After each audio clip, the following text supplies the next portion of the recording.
গাজীপুরের কালিয়াকৈর উপজেলার সফিপুর এলাকায় বিএনপির উদ্যোগে বিক্ষোভ মিছিল ও পথসভা অনুষ্ঠিত হয়েছে। সোমবার 21 এপ্রিল বিকেলে ঢাকা-টাঙ্গাইল মহাসড়কে এই কর্মসূচি পালন করা হয়।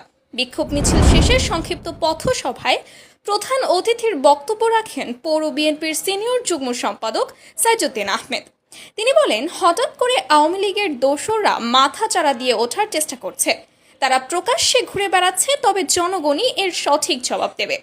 পথসভায় আরও বক্তব্য রাখেন স্বেচ্ছাসেবক দলের কেন্দ্রীয় কমিটির সাবেক সহ সম্পাদক খন্দকার জুলফিকার জনি, পৌর শ্রমিক দলের সভাপতি AK আজাদ, পৌর স্বেচ্ছাসেবক দলের যুগ্ম আহ্বায়ক মোহাম্মদ ইকো দেওয়ান, জেলা ছাত্র দলের সাংগঠনিক সম্পাদক শাহিন আলম সরকার, পৌর ছাত্র দলের সিনিয়র যুগ্ম আহ্বায়ক মোহাম্মদ মনির বাবু, জেলা যুব দলের আহ্বায়ক কমিটির সদস্য দেওয়ান পলাশ, ভয়েস অফ নিউজের প্রকাশক মোহাম্মদ সিরাজুল ইসলাম, পৌর বিএনপির নেতা মোহাম্মদ রিয়াজ, বাদশাহ, বাকের সরকার প্রমুখ।